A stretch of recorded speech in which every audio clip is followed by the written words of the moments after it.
in what will probably sound as a repeat performance from yesterday. Spring-like conditions in the east. Some places got to 70 degrees today. We've got winter storm warnings up from Colorado east northeastward into the lower Great Lakes. We've got quiet winter weather for now in the Northwest.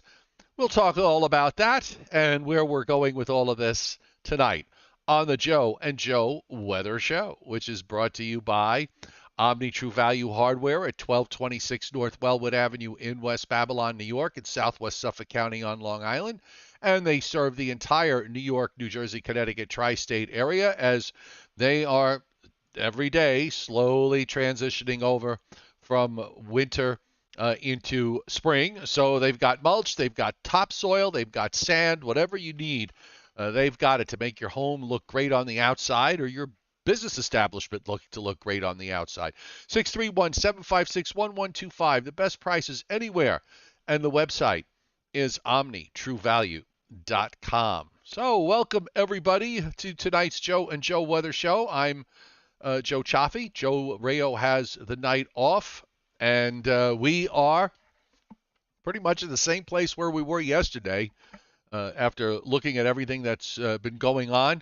It's hard to find anything that resembles a pattern change in the overall pattern. Actually, there is going to be a little bit of an adjustment, but it just kind of matches up with everything that we've seen so far this winter. And you'll understand that when we get to the maps. But it was a lovely spring day. Congratulations, though, to Maggie P., who is in the Denver, Colorado area with her half a foot of snow that she got there. Good evening to everybody on the chat board. We're also going to take a look. We'll take a look again at Tropical Cyclone Freddy. That is in the southern Indian Ocean and heading toward Madagascar. It has actually strengthened from yesterday when it was a Cat 4. Now it's a Cat 5, and very impressive looking on the satellite. We'll also get to that in a minute. So hopefully everybody had a great day. Hopefully you got to spend time outdoors. I saw a lot of folks putting up pictures on Facebook, eating dinner outside or doing all sorts of things outside. It was definitely the day to do that with these temperatures. I'm sure there were probably a few records set in stations where the data set is not very big. I think I noticed that New York City Central Park's record today was in the low 70s, I believe. So they weren't going to do that. So anyhow, they did reach 70 nearby in New Jersey, and we'll take a look at those high temperatures as well. Welcome to those of you who are new to the Joe and Joe Weather Show. If you're watching in the background or you want to participate in the chat board conversation, you can subscribe to my YouTube channel by just clicking the subscribe button with your Gmail account, and you're all set to go. And if you like the show, hit the like button, because it's always good to hit the like button. All right, so let's take a look at what's going on. I'm going to get myself off the screen, and we've got the Weather Service watches and warnings map up. And we are looking at winter storm warnings across much of Colorado, and also into, if you draw a line and a diagonal from southwest to northeast in Kansas, that northern part of Kansas they're all under winter storm warnings. Winter weather advisories on either side of this, and you notice there's a sharp cutoff on the north side there when you get up into Nebraska, Iowa, and into Wisconsin. Those warnings extend northeastward into southern Nebraska, southern Iowa, northwest Missouri, northern Illinois. Chicago is outside of it. Chicago is in a winter weather advisory zone, while Milwaukee is in the winter storm warning, and we have winter weather advisories up on the other side in the lower peninsula of Michigan. The severe thunderstorm warning, severe thunderstorm watch for southeast Oklahoma and north central Texas. And it is the first watch by Elizabeth Lietman, who is with SPC. It is the first severe thunderstorm watch put out by a woman. And that is a wonderful thing. And best of luck to you and congratulations.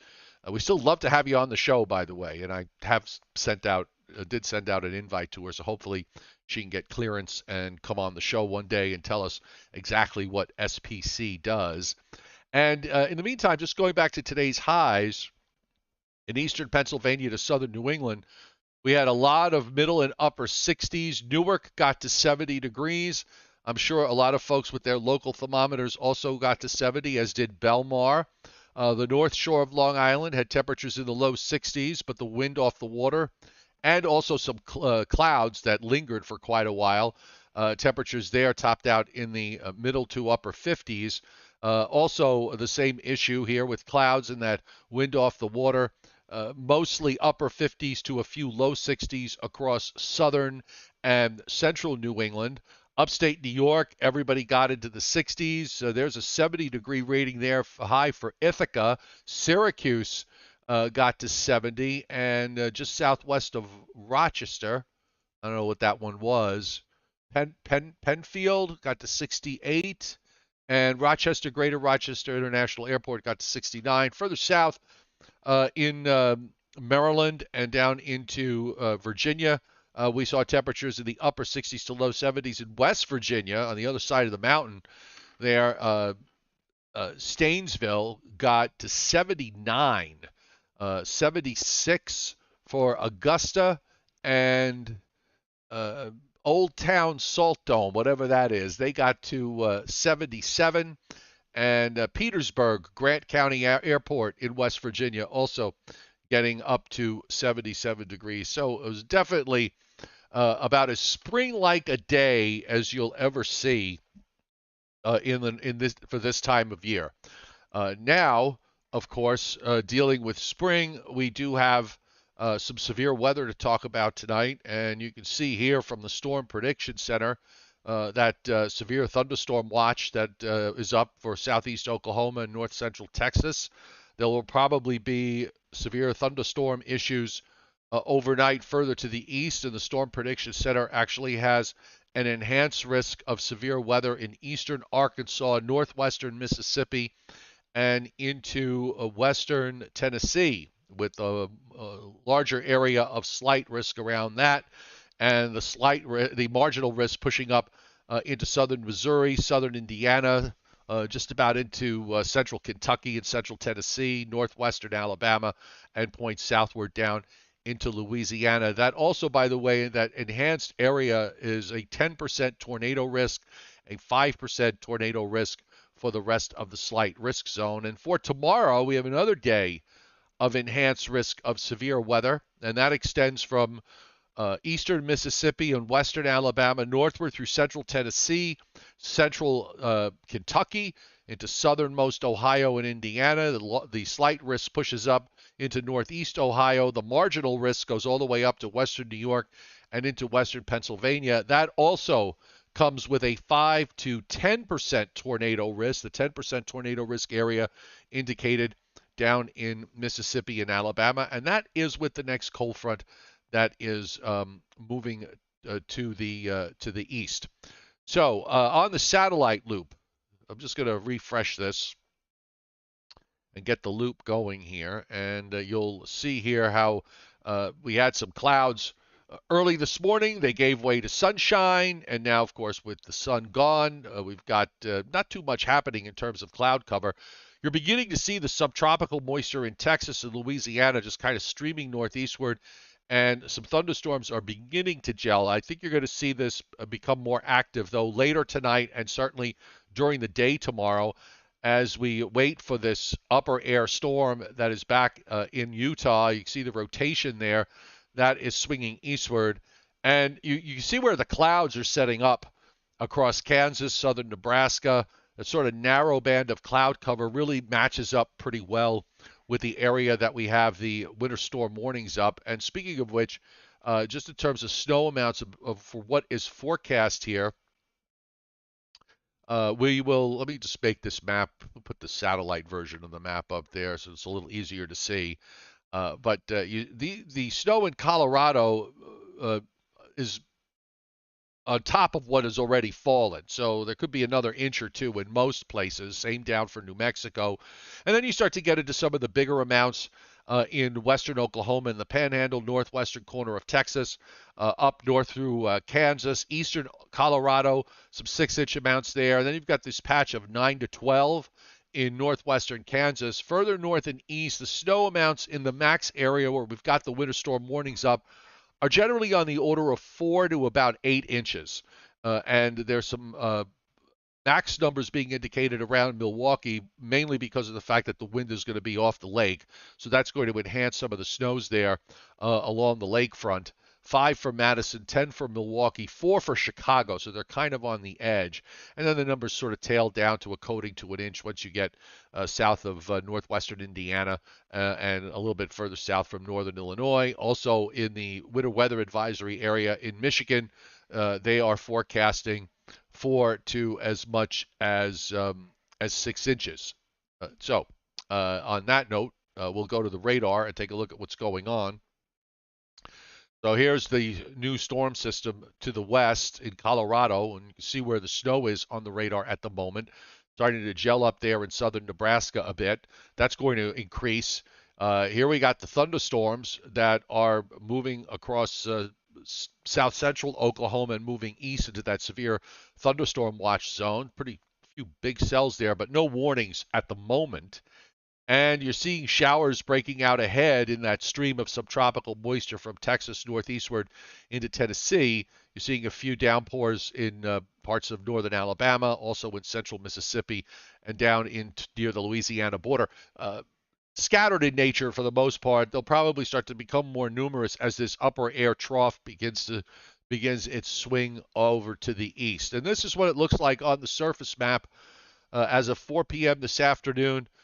We had a warm front go by this morning. That warm front is way up into upstate New York now, and that brought in all these temperatures in the 60s and 70s all the way down the coast. We had cloud cover here today, so that kind of kept the temperatures capped around 60 or so here in northeast Georgia, but probably going to get into a little bit of shower and thunderstorm activity at some point when the system moves east. And you see the long stationary boundary south of St. Louis to northwestern Arkansas, southern Oklahoma. We're at the moment, temperatures in Kansas are in the upper mid-20s to low 30s. It's a little warmer in the southern part of the state where we've got a couple of 40-degree readings there. And in Oklahoma, most temperatures are in the 50s right now. And then you jump to the other side of the stationary boundary on the Texas side, and we have temperatures in the 70s, mid to upper 70s, even some mid to upper 80s in South Texas. And the dew points are climbing too. Most of the dew points now are in the 60s. And if you notice, it might be a little bit hard to see. Actually, you should be able to see it here. I've got the little hand mouse there hanging over. Right in here is what's drawn as a warm front, but it's not colored in. That's actually a dew point line. Because if you notice, the dew points ahead of this are all in the 60s in the tropical air. But on the other side of this front, where temperatures are in the upper 70s to low 80s, we're looking at ridiculously low dew points. I'm not sure what station that is. It could be Midland, Odessa, or Lubbock, but the dew point is at -2. And the other station has a dew point of 4, with a temperature of 76. This is not uncommon in systems like this, where you get this very, very sharp dry line, where you've got very, very dry air, and then you just cross over the dry line, and you've got very warm, humid tropical air. And all of this is setting up for the severe weather that we're advertising. Cold high centered up in Wyoming and in North Dakota, relatively speaking. Temperatures in the teens and 20s here during the afternoon. There's still a pretty much an absence of Arctic air. So they're dealing here with just basically Canadian air that's moved on down.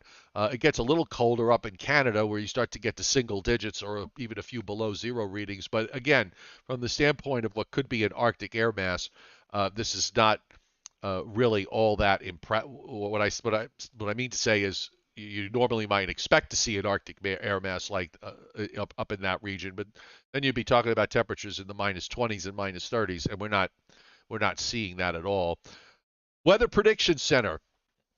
rainfall amounts, half to 3/4 of an inch. This is all going to probably come from this front on Friday. There's a little system early next week that's baked into this, but that looks to be on the weak side. So a half to 3/4 of an inch from southern New England down through the mid-Atlantic states. Then you head west of the Appalachians and through the lower Ohio and Tennessee Valley and down into northern Georgia, northern Alabama. We're talking about an inch and a half and some streaks of several inches of rain in total over the next 7 days. And a lot of this is going to come from this particular weather system moving east. In the area where we're talking snow, you see the liquid precip amounts basically on the order of 1/4 to a half an inch. You got that stripe of dark blue there from Iowa northeastward to through northern Illinois and it's southeastern Wisconsin of a half an inch of liquid or more. Most of that, if not all of it, is going to be in the form of snow. The northern Rockies, half to 3/4 of an inch, with some of the mountain ranges getting as much as 2 inches of liquid precip. So that's all snow. And also the Cascades with a lot of precip here, several to many inches being indicated here over the next 7 days. And of course, where it isn't cold enough, especially down on the coastal range, we're talking about at least a few inches of rain. Those amounts do tail off as you get down into California. Here's WPC's probability for at least 2. And this goes from tonight through Saturday night. And it's this narrow stripe here of dark red is 95 to 100% probability of at least 2. It matches up pretty well with the winter storm warnings that are up.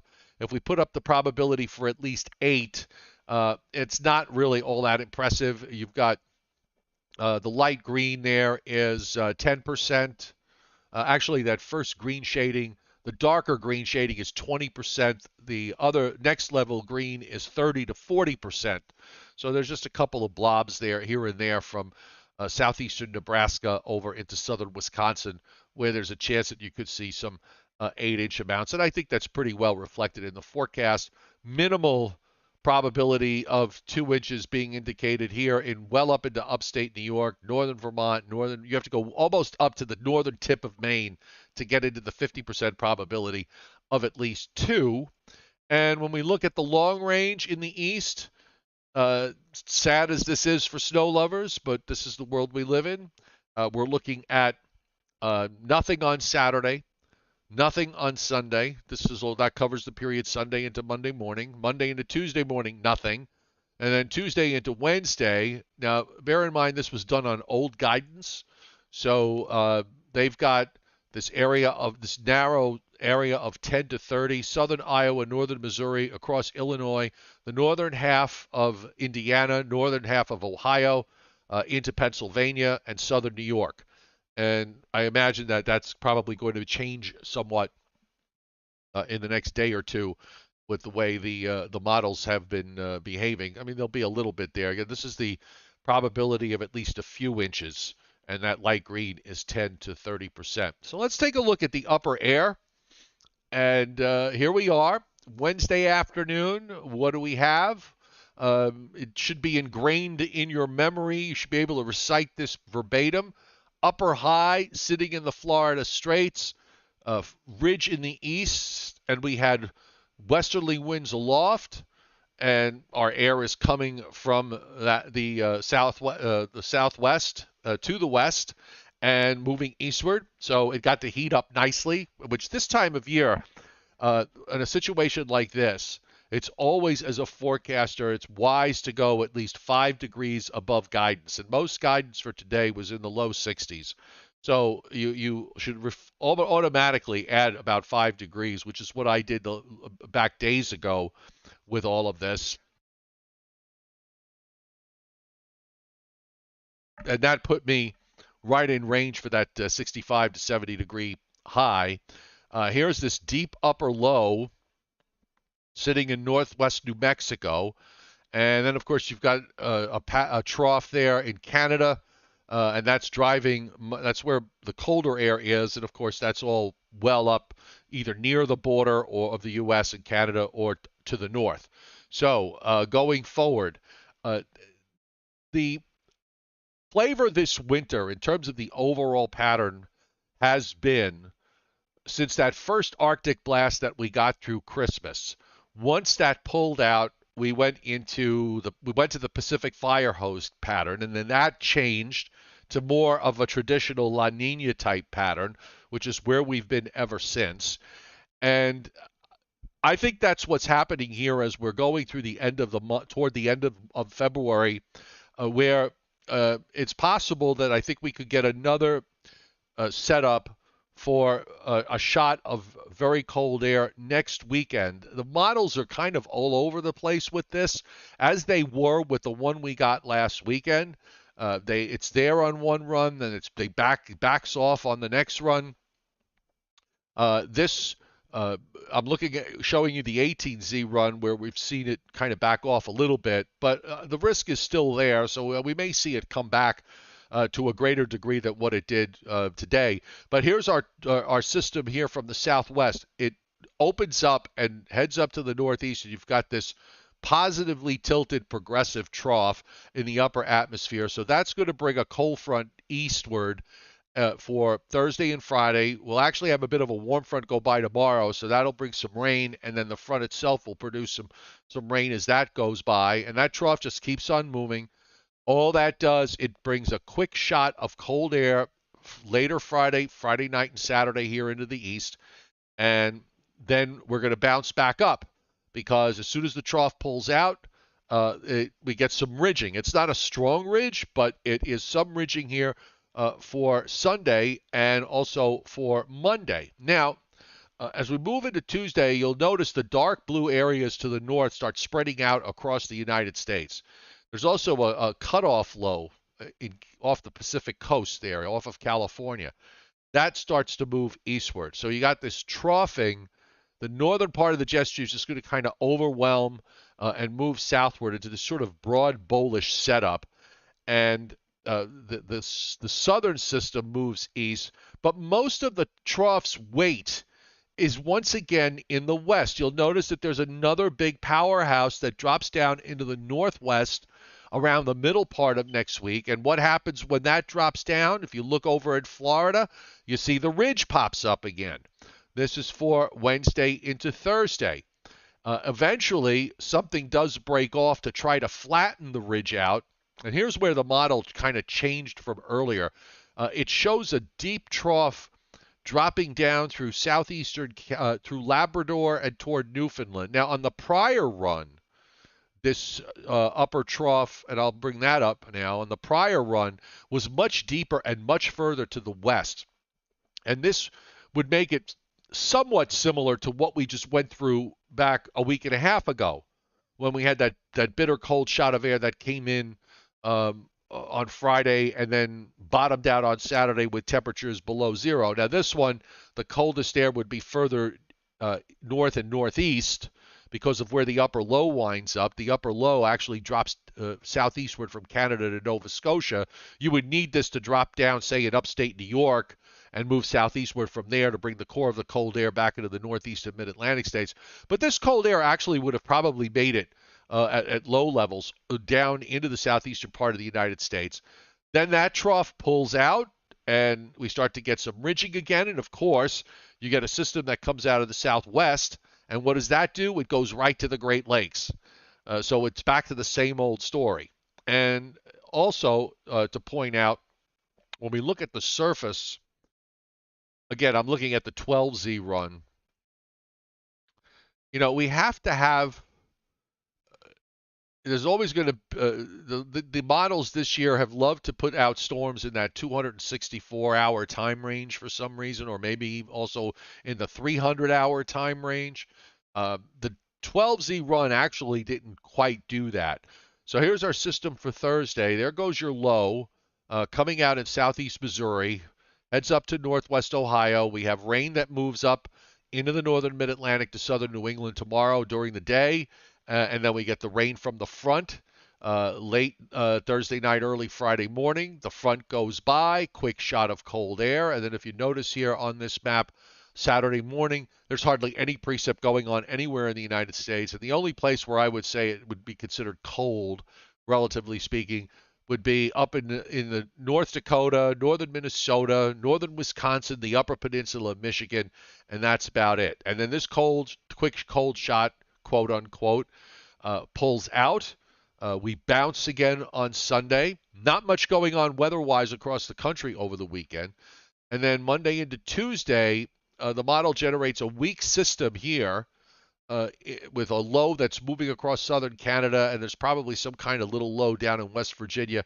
It just pretty much leaves it there now and just falls apart. It's very weak. Something comes out Tuesday night and Wednesday. A little low comes out of there Tuesday night from Oklahoma, and a little moisture there. Again, we're talking about minimal cold air at best. Meanwhile, out in the west, you see a low that drops down. We talked about that cutoff low dropping down in the northwest. Look at all that snow that it produces later next week out in Montana, in the Dakotas, Utah, and into California, even in the coastal ranges of California and Oregon get involved because there is an Arctic high to the north, and you've got east winds from Minnesota through the Dakotas. A lot of upslope here setting up for those areas for later next week if this verifies. And where does this was a low that the GFS, by the way, had to our south about two or 3 days ago, and sure enough, it goes to the western lakes. We get rain out of this Wednesday night and Thursday of next week if this is correct. And it's behind this is that upper trough in the eastern part of Canada collapses, that we get a shot of very cold air that moves through much of the eastern part of the United States. The coldest air would be in New England, down to about perhaps down into New York City, northern New Jersey, Pennsylvania, the coldest of the cold air there. Then that pulls out, the high settles near the coast, and here comes the next low that comes out of the southwest. There's another one that comes in from the Pacific, a low into California, and then heads up northeastward through the Great Lakes. And guess what? You'll have another situation where we'll get all this cold air. If it does happen, it pulls out, and then when the precip arrives, it warms up and it's all rain. And then it turns a little colder after that. And now we are at March 3rd, and on the torture for snow lovers continues. The 18Z run, in case you're interested, again, it's not quite as cold with the trough. It does bring down some cold air, but it's nowhere near as robust as what the model, the 12Z showed, because the trough is further east. And then it has some kind of diving low from some sort of system that comes down from Canada in the flow to the Great Lakes, and then off the east coast with some snow. This is the daily put a snowstorm at 264. Put a snowstorm at day 11 or day 12. This wouldn't even be considered a snowstorm. This would probably just be a minor event, in my view. And then it goes out. I guarantee you that's not going to be there. And then, of course, instead of doing a Great Lakes low, it takes the next one straight east and takes it just to our south. Again, this would be against the pattern that of what we've seen, what we've been seeing. It's more logical that the 12Z run with the low to the lakes would be correct, as opposed to taking something to our south. And again, I've been trying to make the case here that we have already seen it once this winter, where we've gone from a pattern that's highly unfavorable for snow to just another pattern that's highly unfavorable for snow. And I can tell you this, it wouldn't shock me if we get into a pattern where we start getting cold fronts with regular shots of cold air during the first part of the month of March, but there won't be any room for any kind of precipitation. So, I mean, that's kind of how I'm seeing this. The stratosphere is still doing its shenanigans with the splitting, and we talked about this last night, where what the implications are of this rather complex splitting slash destruction of the polar vortex would lead to. We mentioned that Tony Gigi looked back at the stratospheric warming events that have occurred in the last 22 years, and the results are clearly mixed. There's no rhyme or reason to it. Sometimes they produce months or weeks where you get a lot of snow to fall in a relatively short period of time with cold air and below normal temperatures. And then there were other times where you got very little snow and very little in the way of any kind of colder than normal. So I just tend to think that from a forecasting standpoint, the fact that we're at February 15th and the fact that we've had the kind of winter that we've had, to me, suggests that the trend is your friend, and that's it. Uh, there's not much else you could do. I just don't think you could make a case with any kind of confidence to say that it's going to be so radically different come the month of March. Now, maybe it will be. I don't know. I just don't. I don't think there aren't enough clues out there for me to even go down that particular road at this point. So, sad to say, but true. This is the way things are, and this is the way things are probably going to stay for a little while. And this James Davison reminding me that yes, on a day like today, this is we're going to start to deal with this as we go into the spring months. The sea breeze, the sea breeze with the cold ocean, and that is going to become more and more common where we try to warm up and the inland areas warm up and everybody else doesn't. So let's take a look at Cyclone Freddy. Okay, let's take a look at Cyclone Freddy, or Freddy actually, in the Indian Ocean, and I'll bring the map back up here and put me behind it. And hang on just a second, folks. That's not it. Okay, that's not it. That's it. Let me get that out of the way.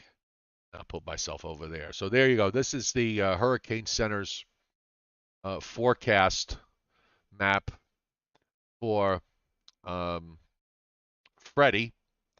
And there you go. They have it slowly weakening, but still a Cat 1, Cat 2 by the time it reaches Madagascar, crosses it, and then goes over to the other side, and then eventually makes landfall there along the African coast.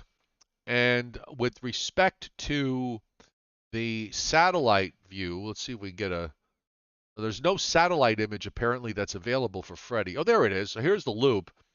And I mean, look, it's still got that buzzsaw look to it as a Category 5 hurricane here that's moving westward. And as Joe Rayo pointed out last night, if you notice, because it's in the southern Indian Ocean, southern part of the Indian Ocean, the rotation is clockwise and not counterclockwise. Very well-defined eye, right? It stands out like a sore thumb and just continues its march to the west, and it will bend a little more west-southwest with time.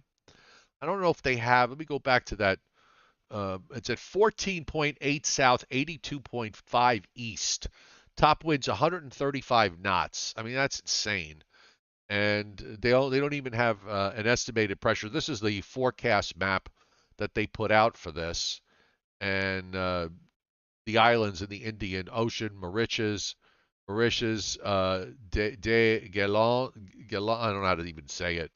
I don't think it's Descalets, and Port Matterhorn, and then of course you have the cities in Madagascar as it heads that way. That last position is for the 20th so that's today's the 15th.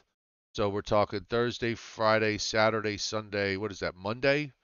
The 20th at 105 knots as it's on a track to the west-southwest. And this is how they put out the points. Moving 280 degrees at 11 knots, 15.0 south, 84.9 east. And they have it at 135 knots for the next two right now for 0Z, 135 knots. They weaken it to 125 knots during the day tomorrow, then to 120 knots on Friday. Then on Saturday, 20th is Monday. Saturday 115 knots, Sunday to 115 knots, and then they have it down to 105 knots with gusts to 130. So still a Cat 3 on the last forecast position here, and then they weaken it just a little bit more as they move it a little bit further to the west southwest. So that we're in February and we're looking at the tropics. It's because we don't have a snowstorm or a pending snowstorm or a pending snow event in the eastern United States. Keith James II, if the current pattern we have now sets up in the summer months, how hot would it be? Uh, well, I mean that you if there would be ridging in the east, it would depend on where the ridge is and how far north that ridge is. I mean, if it's a ridge in the east, it could be a flat ridge, in which case, we probably would just have normal temperatures. If it's an amplified ridge, or if the ridge is actually further to the north, then we would have hot weather. But the upper air setup, it's hard to compare jet streams from winter to summer because you have much less of a jet stream pattern in the summertime, relatively speaking, than you do in the winter. So it's no guarantee that we would burn up. I know a few people were making that implication on some posts that I saw today, but it's kind of an apples and orange comparison. Um, let's see. How come for such Tyler figure how come for such a pattern as today would you know to go 5 to 10 degrees warmer than model guidance? Where did the models go wrong? In the spring, in a situation like this, if you're going to have a west wind and sunshine, the models do not warm it up fast enough. Okay, that's just almost always happens. So you would do yourself well to add five to 10 degrees to the forecast guidance, especially if you look at it. I mean, because you look at a day like today, in terms of the way the upper air and the surface were set up, and you ask yourself the question, what's going to stop it? You're going to start out with temperatures in the 40s to around 50, which is where we were this morning. There's nothing, as long as you have enough sun, there's nothing to stop the temperatures from going up another 20 degrees to go up to 65 to 70. So it's just forecast experience will tell you that. It's just the same thing when we had in the winter time, when we had back in December, and also back a week and a half ago. It was a smart thing to go 5 degrees or more below guidance, and you would have hit your forecast lows a whole lot better. I mean, most of the guidance was around 10 degrees. Well, some of the early guidance was below zero, but most of the guidance beforehand was generally between 5 and 10 in New York City, and I think the low was 3.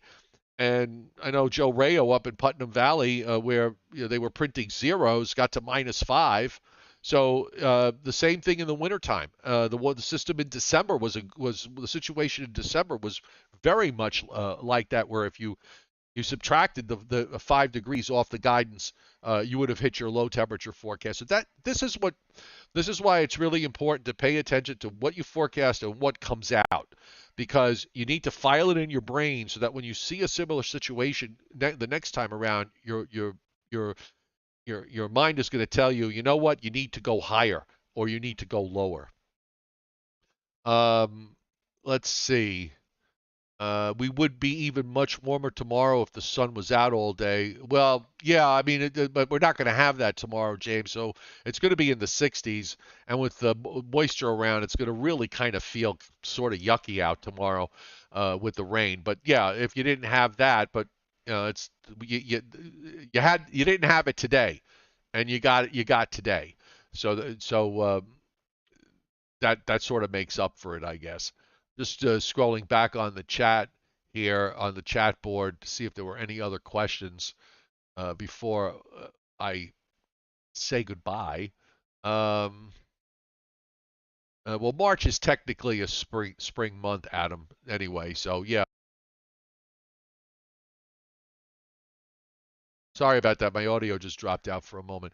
Yeah, March to me, the way I kind of look at things, March, April, and May are the 3 months of the year where the normals rise the fastest. September, October, November, are the month which would be your spring, and September, October, November, where your normal temperatures drop the fastest, so that would be your autumn, and the other rest of the is again it keeps it neat. Um, there's too much silliness when someone says, "How come it's snowing and it's spring?" Because it does. Um, how come it's snowing and it's autumn? Because it does sometimes. The nature doesn't flip switches. Okay, air masses have to. Uh, the cold air in Canada has to be dispersed, and that's a process that takes the better part of March and April, particularly April and into early May to accomplish. And just like in the fall months, when you have warm weather lingering through September and into October, that's because you have heat in the atmosphere that needs to be dispersed as the atmosphere begins to cool, and that air is still has to play itself out. So that takes time. It doesn't just shut off. Okay. So anyway, on that note, yes, we are on our way to that 72-73 record. We'll see in New York City at least anyway, and we'll see where it goes. So, uh, thanks for watching tonight. It's hard to carry a show by yourself. Did I manage to do this for 45 minutes? All right, one last question. Why does the MJO no longer go into phase 8, 1, and 2 in the winter months and more and anymore? It's the three winters in a row that this has happened. Okay, so if you go back and look, I bet you will find other years for where 3 winters in a row or 4 winters in a row you have the MJO not going into phases 8, 1, and 2. It just it you then you get years like 13, 14 and 14, 15 when it's in 8, 1, and 2 for the vast majority of the winter. But you don't get those. Those are all just like this year is an exception. Those wall to wall snowy cold winters are also in New York City records anyway, and New York City climate and the area surrounding that, eastern Pennsylvania to southern New England. um, those years are exceptions. They're not the rule. So I know there's this sort of concept. I don't know why I guess if you don't not into weather and you don't watch it every day, you don't realize this, but if you follow weather on a regular basis, it's pretty much should have been hammered into your head by now that um, wall-to-wall winters from start to finish just don't happen. Or I mean, they rarely happen. It was rare, even rarer, that you had 13, 14, 14, 15 back to back. In the 1880s, you find that 1880s in that time frame, you found that it actually happened quite a bit, and then all of a sudden it just stopped happening around 1920, and it was kind of like that for a number of decades, and then it came back for a time in the 60s, only to go away again for the 70s, 80s, and 90s, only to come back to some extent in the 2000 to 2020 time frame. But that's that's weather. Uh, it's a world of extremes. Averages. It's rare that you have an average winter with average cold and average snowfall. It's either it's a whole bunch of other combinations, but it's rare that you find a winter where you've had average temperatures through the whole winter and average snowfall. It's all about one extreme, the years where you get 50, 60, 70 inches or more, and then the other extreme where you get 0 to 10. And that's just the way it works. Okay, I'm done. So you know what? Since there isn't too much happening and Joe's not going to be back till Sunday, I am going to take this opportunity to take tomorrow off. So we'll be back Sunday, okay? We'll be back Sunday at 11 a.m. Eastern Time. I hope everybody has a great next few days. This is a holiday weekend, so I hope you have something nice planned for the holiday weekend, and you got a 3-day weekend if you're not working President's Day. So we'll see you on Sunday at 11 a.m. Eastern Time. Good night, everybody.